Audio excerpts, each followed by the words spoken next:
Hey everyone, this is Kevin from thechesswebsite.com. Today we are in the final round, round 9 of the 2015 London Chess Classic. We've had coverage pretty much all day, so hopefully y'all have enjoyed all the commentary. Our last and final round, the players are going to be Magnus Carlsen is going to be playing the white pieces. His opponent, Alexander Grischuk, is going to be playing the black pieces. Both these players are near the top, so depending on how they do, we could see a victor, or depending on how some of the other players do, we could see a tie at the top, and then there is a tiebreaker. So we'll go ahead and get into it. Magnus Carlsen starts out with knight to f3, pawn here to c5, pawn here to e4. This is the Sicilian defense, just a small variation as far as how we got there, but definitely the Sicilian defense. Pawn here to d6, bishop here to b5. So this is the Moscow variation, not something we see all that often. Usually it's just going to be the pawn here to d4, capture, recapture, and then knight here to f6 is pretty common. We could later on see pawn here to a6 depending on how black wants to continue. We don't always see bishop here to b5, so always nice to see Magnus Carlsen trying some new things out that aren't as common as you typically see at high-level chess. Knight here to d7. I really thought Magnus Carlsen might just take here. He could have done some preparation and just thought, getting this knight off the board, I don't really need my light square bishop potentially. That's going to be fine. But he decides to go ahead and castle. After pawn here to a6, he plays bishop back here to d3. And this is another one of those, don't see it all that often, kind of that new tech that Magnus Carlsen's trying out. You know he's prepared for this.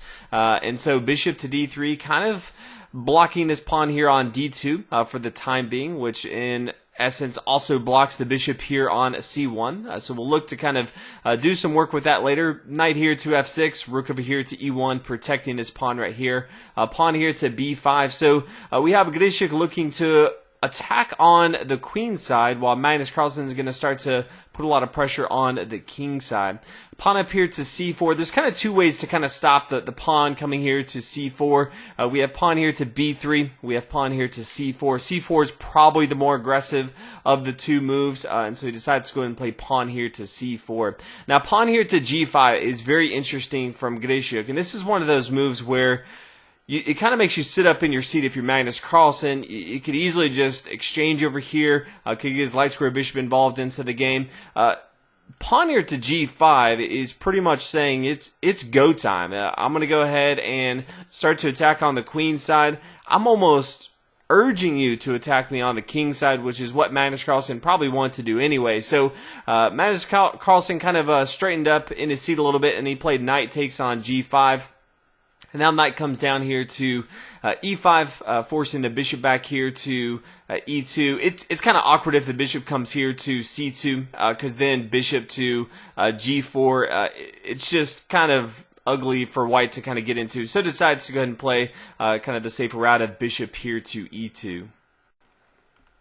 We now see the pawn take here on c4. Probably a little bit worse is for the knight taking here on c4 than the bishop could take. The pawn captures here, but then the queen could come out here to a4 check, kind of forcing a move. You could see knight over here to d7. You could see knight come here to a3 attacking. This pawn here is going to fall. White's going to have a really nice position here, and black's going to have a hard time really castling and feeling safe about it. So that's going to be very good for white. Black decides to go ahead and capture a little bit differently.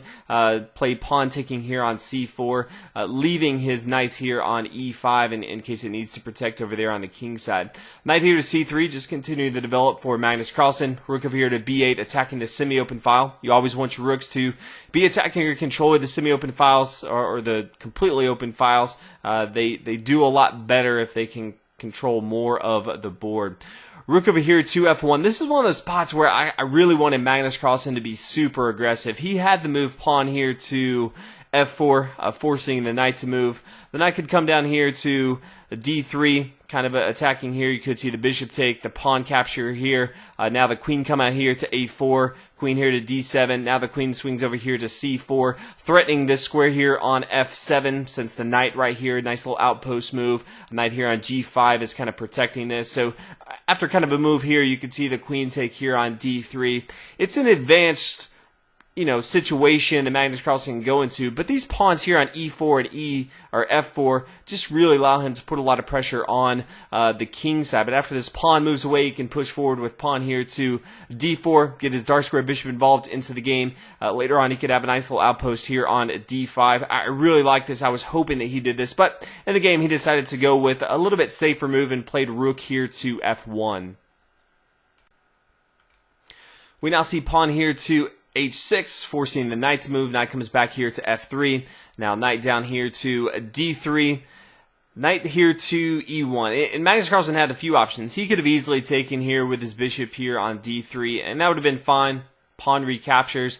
This is all fine. But instead decided to go ahead and play knight here to e1. And Grischuk decides to go for a little interesting move over here. Knight taking here on b2. Now after the bishop takes, the rook swings down here, and then the bishop takes here on c4. So allowing his opponent to kind of recapture and have a centralized bishop here on c4, controlling the square here on f7, which right now is kind of a weakness. The only square kind of touching it right now is the king here on e8. So interesting for me to allow Magnus Carlsen, one of the best attacking players in the world, to kind of have this position, but Grischuk didn't take too much time on that, and so he decided that was the path he wanted to take. Now rook up here to b4, attacking the bishop.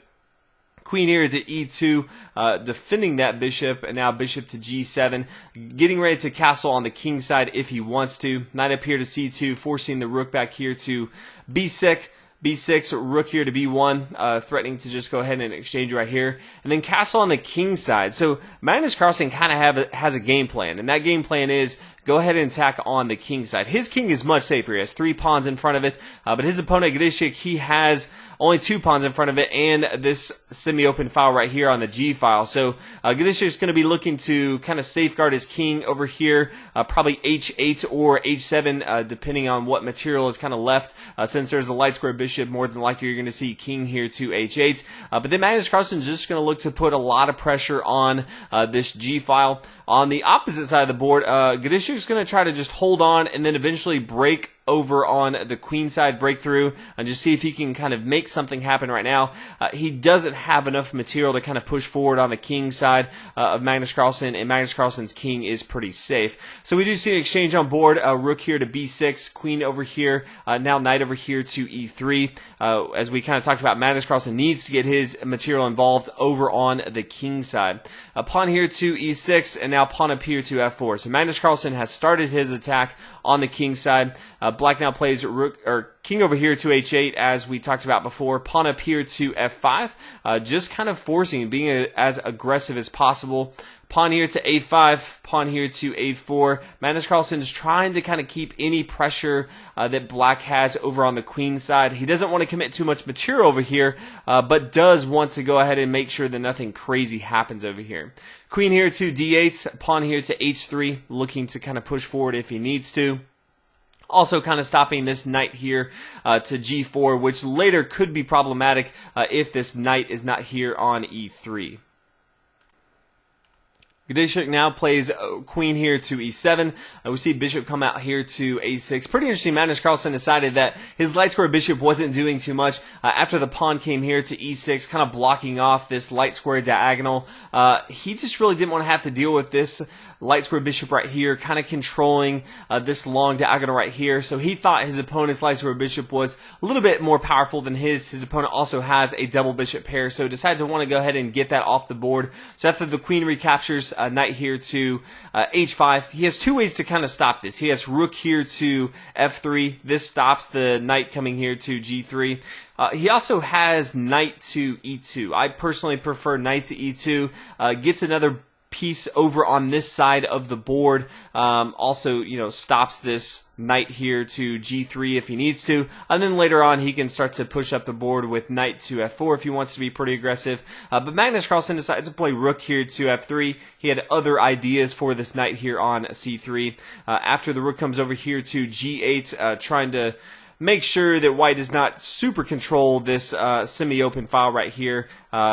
Magnus Carlsen continues with knight to b5. So Magnus Carlsen looking to have this outpost here on b5 and somewhat control a little bit of the queen side. He found a kink in the armor with this pawn here on d6, so he has both his knight and his queen both attacking this pawn. So instead of just throwing everything at the king side, since Grischuk is kind of focused all his material now on just defending the king side instead of really pushing forward with an advantage on the queen side, Magnus Carlsen has found a small little kink in the armor.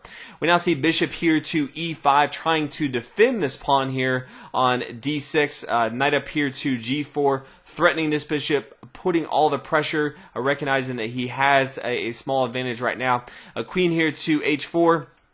We now see an exchange off the board, and now the knight takes here on e5. After that takes, now the queen comes over here to e6. So Magnus Carlsen's been setting this up for a while. He now has a very active queen on board. He can look to take here on e5, check. His knight, he does need to get this involved into the board, but he has a fairly safe queen, or king, excuse me, here on g1, and a very active queen. So looking to really push forward and take control of this game. He does have one extra pawn on board, so Grischuk kind of has his back against the wall, and he needs to figure out how he can go ahead and turn this into maybe a draw, or if Magnus Carlsen makes a mistake, turn this into a victory. Now from here, Grischuk really needs to play queen to g5. It's the one kind of move that allows him to continue to put pressure. We have queen, threat here, queen here to g2. Stops a lot of the threats. Queen here to e5, as we discussed before. Instead, he plays queen here to e1. So check. Now king up here to h2. Rook down here to g2, sacrifice. Now the king captures, and then he plays queen here to d2. Now after he plays, the rook down here, sacrifice. From here, he really needs to play queen here to e2, because after the king comes here to g1, now he can get that material back. Queen here to f3, capture the rook. He can now bring his knight involved into the game. It's going to be difficult for him to checkmate, but at least it allows him to kind of dance around. It's going to be just a pain for Magnus Carlsen to have to deal with all these queen checks over and over again. So that's kind of the route he should have gone in the game. He played queen here to d2, but it's actually very easy for Magnus Carlsen to defend against this. He just plays king here to g1, make sure his king is out of range of any checks, shenanigans that black has, bringing his knight down here to g3. Now the queen's going to come here to e1, rook here to f1. Queen up here trying to attack, but eventually after the king comes here to g2, there's no more checks, and there's no real way for Grischuk to continue to attack right here. So after this move, we see Grischuk resign in this position, and Magnus Carlsen wins the game. Before, I've had people ask, how could this game continue? Grischuk could have tried knight here to f4. From here, we could see the rook capture after the pawn captures here. Queen over here to h6, check. We could see king here to g8, now just gobbling up all this material. You can see that black is really far behind in material. Queen up here to e2, and kind of just march up the board. It's going to be very easy for Magnus Carlsen to avoid kind of a continuous check and a draw. So the king kind of dance around, but the king's just going to start pushing forward on this g-file, and then he can get his queen involved to have an easy checkmate. He can even push his pawns up the board if he needs to for additional horsepower. But all in all, there's nothing Grischuk can kind of do, so he decides to resign. What was kind of interesting in this tournament after Magnus Carlsen won this, we had a three-way tie at the top. Magnus Carlsen really needed a victory in the London Chess Classic to go ahead and win the entire Grand Chess Tour. And in the first round of kind of tiebreakers, we had Maxime Vachidegrad, and he played Anish Giri.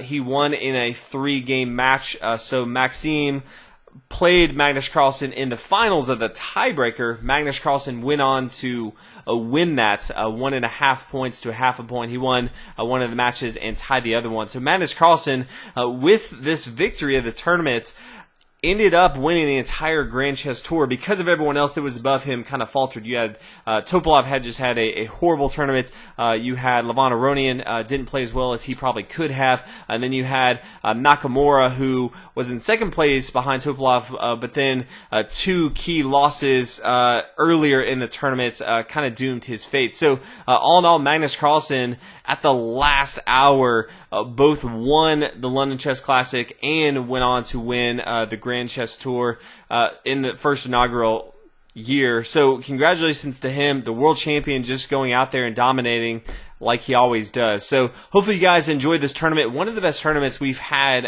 all year. So if you haven't watched all the coverage from all the different rounds, I posted some on YouTube, the rest on the website. Make sure you check those out at thechesswebsite.com.